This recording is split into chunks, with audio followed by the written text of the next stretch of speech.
Hey everyone, it's LaShonda here with another Therapy Thursday. And today I want to just share a recent experience I had in hopes that it can really give people something to think about. So I had someone reach out to me that I know peripherally. Um, we're not friends. And yeah, we're not friends. We're social media friends. We're connected via social media, but we don't know each other well. I had this person reach out to me pretty much saying that someone that they are in close relationship with, they've been having long conversations about slavery and restitution tax, and they wanted to know, um, they wanted someone to help this person to kind of, they needed a little push on certain topics, even though they're not in complete denial.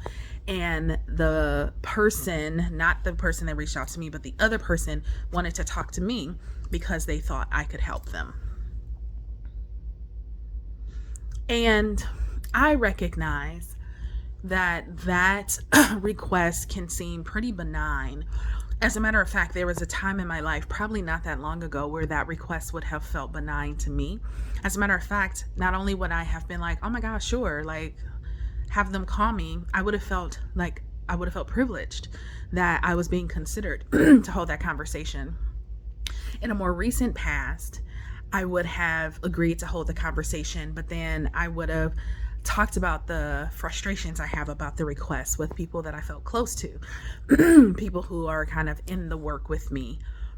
But where I am now is I was able to give them the response that I'm going to share with you, which is I do engage in those kinds of conversations for compensation. And while I am willing to have conversations with folks, I am no longer having conversations to convince people or push them along to help them understand the lingering effects and impact of colonialism, exploitative capitalism, things like land theft, slavery, and things like that. A self-care Sunday I made a long time ago says, I meet people where they are, but my elevator no longer goes to the basement. There are certain conversations I'm just not having anymore. Especially in this particular case, these were white people who reached out to me, and those are white people conversations. The fact that I was asked to do this, I'm not doing the emotional labor of going back into my ancestors' enslavement and trying to convince a white man that it was a real thing. First of all, there are so many resources out there for people to read. There's so much work that's already been done where people can hear it. So maybe they reached out to me because I'm a Black woman and they felt I would have more credibility. Okay, but there are tons of things out there. I have podcasts that are out there that people can listen to. I gave them the recommendation of Resma Minicum. He has 2 books now. He has a free beginner's course. But I need people to understand that when you reach out to someone, in this case, a Black person, to say, so-and-so wants to talk to you. First of all, the entitlement in that, it wasn't an ask. First of all, they started with, hey, weird question. There was no question. There wasn't a request. There was someone wants to talk to you because they think you can help.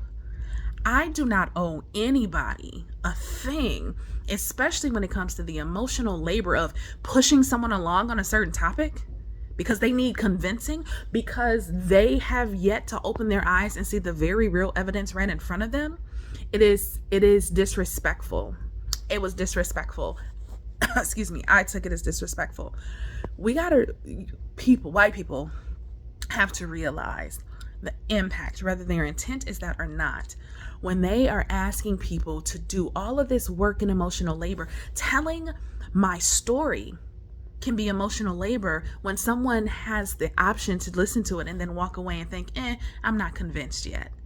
There's too much out there. This is specifically why with somatic abolitionism and Resma Minicum, I did a 9-month cohort with him. I've transitioned to another coaching program, Coaching for Healing, Justice, and Liberation, where we're doing this deep dive work.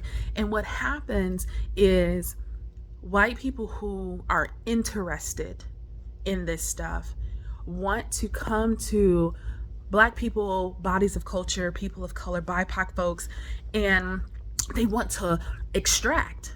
They consider it learning. I want to learn from you. No, you need to be self-led in your learning. And once you've learned, then we can start having some conversations. But it is not our job to teach. It is not our job to educate. It is your job to educate yourself. And the next time you think you're, I don't know, honoring someone or being benign with your request, think again. I really encourage you to consider the impact of your inquiry. So, yeah, I just wanted to share that because I don't know if I've explicitly shared that because in the current space that I'm in, I haven't had anyone ask. I also want to be clear here that, like, I'm not mad. I'm actually not. Like, I took it as disrespectful because it did disrespect me, but I'm not angry. I want to note that there were parts of me, my littles in particular, who wanted me to send another message to, like, ease the blow, like, but I'm not mad or it's okay. No, I'm not caretaking someone's feeling. That was my truth. People can take it how they want to take it.